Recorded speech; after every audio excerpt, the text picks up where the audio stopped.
Assalamualaikum warahmatullahi wabarakatuh. A'udzubillahi minasyaitonirrajim. Bismillahirrahmanirrahim. Qalat rusuluhum abillahi syakkun. Rasul-rasul mereka berkata, apakah pada Allah ada keraguan? Sebelumnya disebutkan bahwa mereka tidak percaya kepada utusan Allah. Maka di sini para utusan itu menyampaikan, apakah ragu kepada Allah? Fatiris samawati wal ard, yang menciptakan langit dan bumi. Allah menciptakan langit dan bumi tanpa contoh. Dua hal ini cukup menjadi sebuah tanda atau sebuah ayat yang bisa dipikirkan oleh manusia. Bagaimana Allah menciptakan langit yang harmonis, yang maha sempurna. Tidak terjadi tabrakan antara planet dan juga bumi yang kita pijak. Makanan yang kita makan sesuai dengan apa yang dalam tubuh kita. Banyak keajaiban-keajaiban yang menjadi tanda keberadaan Allah di muka bumi ini. Cukup dua hal ini aja. Bagi seorang beriman, dia akan meyakini akan kebesaran Allah. Sehingga kenapa orang-orang itu tidak percaya kepada Allah? Terjadi perubahan cuaca iklim di langit dan bumi, pertumbuhan, perkembangan. Ada pesawat yang terbang, itu ada yang menciptakan. Bagaimana bumi dan langit yang begitu canggihnya ini ada tanpa ada yang menciptakan? Yad'ukum liyaghfira lakum min dzunubikum, mengajak kepada kalian untuk menjadi seorang muslim, untuk bertauhid kepada Allah. Tujuannya supaya mengampuni kepada kalian dari dosa-dosa kalian. Jadi ini tujuan dakwah, hikmah dakwah, manfaat dakwah, kepentingan dakwah. Kepentingan dakwah itu bukan untuk yang mendakwahi, bukan untuk para rasul, tapi untuk manusia itu sendiri yang diajak untuk bertauhid kepada Allah. Sebenarnya dakwah itu apa sebenarnya manfaat? Dia akan membawa perubahan kepada kemajuan. Dia adalah cahaya dalam kegelapan. Ketika orang-orang dalam kegelapan tanpa keimanan dalam hidup, maka Al-Quran hadir, para Rasul hadir untuk bawa mereka ke jalan yang lurus, jalan yang benar. Sehingga manfaatnya untuk diri mereka sendiri, bukan untuk para petugas dakwah itu. Yaitu apa?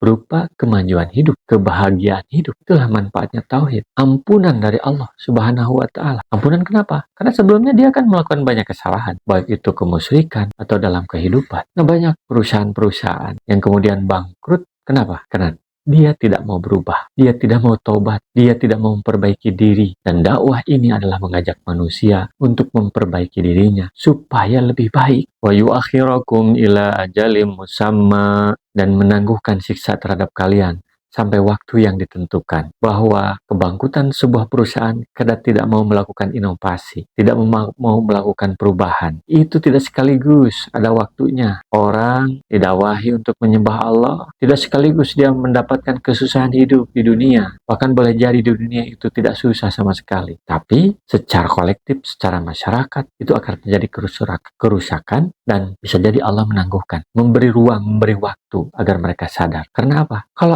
Allah sudah menghendaki terjadinya siksa itu, tidak ada yang bisa menolak. Dan pada saat itu tidak ada yang bisa kembali lagi. Allah sudah mengingatkan makanan yang halal dan thayyib. Kalau sudah sakit, masuk rumah sakit, stroke, dan lain sebagainya. Kadang-kadang orang udah gak bisa kembali lagi. Udah telat. Padahal dari sebelumnya udah diingatkan oleh Allah. Itulah manfaatnya dakwah. Dan dakwah itu tidak tergesa-gesa. Mengingatkan, memberi ruang, memberi waktu. Qalu in antum illa basyarum misluna. Mereka berkata, kalian sama manusia seperti kami juga. Ini sebuah kata-kata yang sebenarnya merendahkan, mengolok-olok. Mereka tidak percaya kepada para rasul itu, para petugas itu. Menganggap para petugas itu orang-orang rendahan yang tidak layak untuk ditaati, untuk dituruti. Padahal apa yang disampaikannya itu adalah wahyu dari Allah Subhanahu wa Ta'ala, bukan untuk kepentingan para rasul itu sendiri. Turiduna tasudduna amma kana ya'budu abauna.